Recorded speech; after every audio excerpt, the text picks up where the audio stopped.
Hi, welcome back to Mary's Nest. Today I'm going to share with you a natural remedy for coughs, and it's a perfect thing to make now that we're going into cold and flu season. All you need are 3 herbs and some raw honey. If you're new to my channel, welcome. And if you like learning about natural living and making natural remedies like this and learning how to cook from scratch and joining me on some adventures, thrifting and whatnot around the Texas Hill Country, I hope you'll subscribe to my channel. And if you do, be sure to click on the little notification bell that'll let you know each time I upload a new video. Well, what we've got here are just 3 herbs.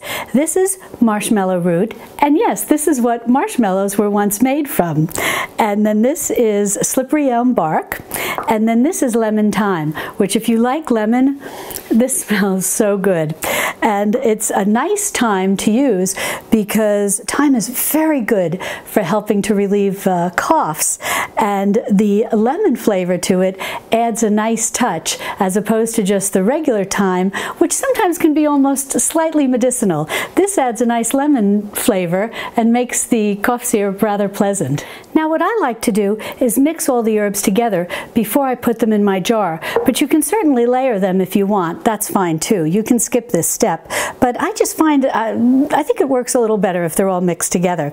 Now this is the marshmallow root, and this, when it's moistened, actually creates somewhat of a gelatinous, jelly-like substance, and that's why it's very helpful for coughs, because it soothes the esophagus and whatnot to help ease your cough. And the same goes for slippery elm bark.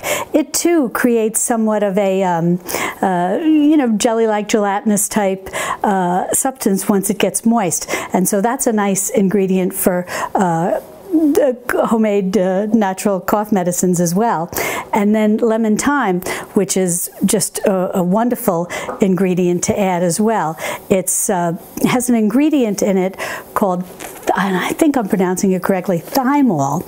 And thymol is found to just be very soothing to the bronchial system in the body. And I just wanted to read from you. This is Rosemary Gladstar's Medicinal Herbs, A Beginner's Guide.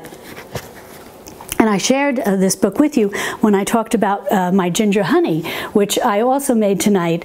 And I figured, oh, what the heck, I'll just go ahead and make the cough medicine too while I'm at it, since we're going into cold and flu season. But she's got some nice recipes in here. One is for thyme syrup, and one is for thyme honey. And I just wanted to read to you what she says about thyme. She says, "This is one of my favorite syrups for treating coughs, colds, and chest complaints. I bought my first bottle of thyme syrup in a small market in the south of France. Woo. And I've been hooked ever since. It's very effective medicine, but also delicious enough to add to sparkling water and serve as a sparkling thyme tisane." Tisane is a nice word for, or the actual word for herb tea, because herbs, when they're put into hot water, aren't really teas in the sense of what we think of as black tea and green tea and so on and so forth. Herbs are actually, when you add hot water, they're called tisanes, which is very nice. And then what she says about thyme honey is thyme honey probably won't be considered the strongest remedy. Obviously something more medicinal might be. But she says considered the strongest remedy for coughs and colds, but it is one of the better tasting. And I think that's very true. There are probably other herbs that might be stronger, or possibly, actual medications that would be very strong, but they may not taste as nice as thyme, especially lemon thyme. Alrighty, well, I've got my herbs all mixed together, and I'll show you what the next step is. Now I'm using a canning jar, and this is one of the straight ones that are completely straight up and down. And usually you'll see people can asparagus in here, sometimes green beans, and this holds about 2½ cups, but I'm only going to probably fill it up to about 2 cups. And the reason is I want to give a little breathing room, so to speak, so that when I move the jar up and down over a 4-week period, it has some room to really move and breathe and get the herbs nicely saturated by the honey.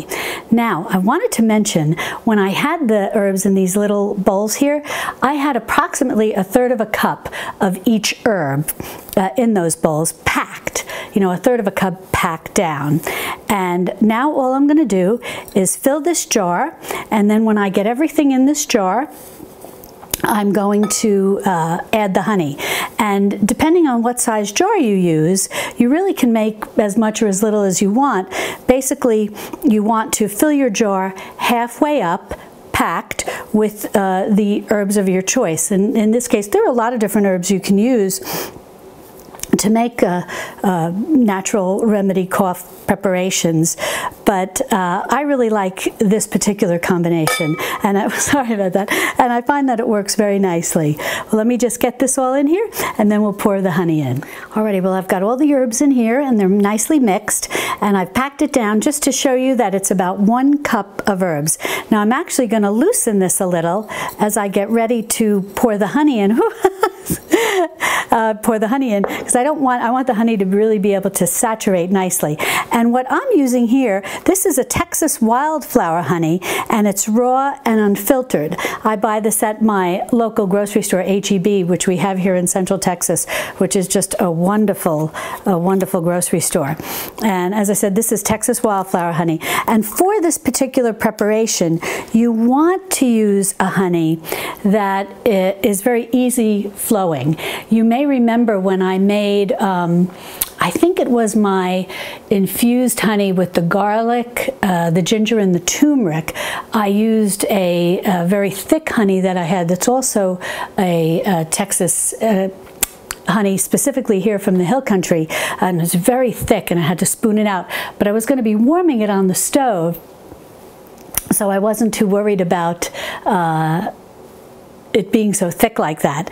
Now, this though, we're not going to warm this. So I want to have something that's very easy to pour in. And basically what we want to do is get about to where we've got about 2 cups. I'm just going to turn this around and see where we are. Almost at 2 cups, I think. Perfect. And then I'll show you what the next step is. Well, I've got my cup of herbs, my cup of honey, and I've got the lid on very secure. And now what I'm going to do is invert this and get the herbs to be well saturated with the honey. This might take a little work. Well, I gave the honey about 15 minutes to really sink down and get into and saturate all the herbs. And if you find that the herbs are really drinking up the honey and that there just doesn't seem to be enough honey to saturate all the herbs, just top it off with a little extra honey. That's what I did. I found that it really took all the honey in after about 15 minutes of sinking down into it. And you can see what I've been doing is just going up and down like this, turning it up and down. You'll see that it's kind of all filling up into the top now. And that's what you want to do every day. Keep this in a warm spot in your kitchen. A sunny windowsill is terrific. But even on your counter, you know, just in a warm spot. And every day when you see it, if you remember, just do like this. And then the next day, or even maybe in the evening, twice a day is fine. Whenever you think about it and you see it, just turn it upside down. Later on, turn it right side up. This way, you make sure that all the herbs are getting infused into the honey and making a lovely cough syrup. Then, after about 4 weeks, what you're going to want to do is strain this. And as I shared with you when I made my ginger honey, which I don't strain, and the reason is, straining honey, I'll be honest with you, it's a bit of a sticky wicket. But in order to make this into a nice cough medicine or cough syrup, natural remedy cough syrup, you are going to want to strain this. So what you're going to want to do is take your honey after 4 weeks of being infused with the herbs and put it in a bowl of very warm water, which will allow the honey to become a little more viscous, almost a little watery. And that's going to make the straining process a lot easier. Then what you'll want to do is get a little strainer, just something like this. and put it over a bowl, or what really works nice is if you have one of those glass, maybe like Pyrex or Anchor Hocking measuring cups that are maybe the 4-cup size, so that a strainer like this will fit over. You can certainly use a smaller strainer over one of the 1-cup or 2-cup measuring cups, but it might just take a little longer to strain it all out. But put it over your measuring cup, and then, as I said, warm this in a bowl of warm water, and take the cap off, and then there you go. Strain it through here. Now, I'm not a fan, as you know, I don't like to waste anything. You don't have to throw the herbs out. They're still going to be a little sticky with the honey, and what you can do is take the herbs and put them into those plastic ice cube trays. Add a little water to each individual cube and freeze them. And then when you want to make a cup of tea, you can simply use, I think I've shared with you in the past, I have this little tea ball here. Then you can just put it in a tea ball like this, the little frozen ice cube with the herbs and the honey, and put this in your teacup or your teapot, pour in the boiling water, and you'll have a nice cup of tea that's been infused with, made from the herbs and the honey. That'll have the thyme, the marshmallow root, and the slippery elm bark, which make a nice tea if you've got a cold or a cough or some congestion, and hopefully it'll make you feel a little better. So that way you make use of everything. For complete instructions on how to make this natural cough syrup, please visit my website, marysnest.com. And if you like this video, I hope you'll give me a thumbs up and share it with your friends. And if you're interested in learning more about natural living and making natural remedies like this, as well as learning how to cook from scratch and joining me on some adventures around the Texas Hill Country, I hope you'll subscribe to my channel. And if you do, be sure to click on the notification bell below. That'll let you know each time I upload a video. Well, that's all for today, but I want to thank you so much for joining me, and I hope you'll join me again right here in my Texas Hill Country kitchen. Love and God bless.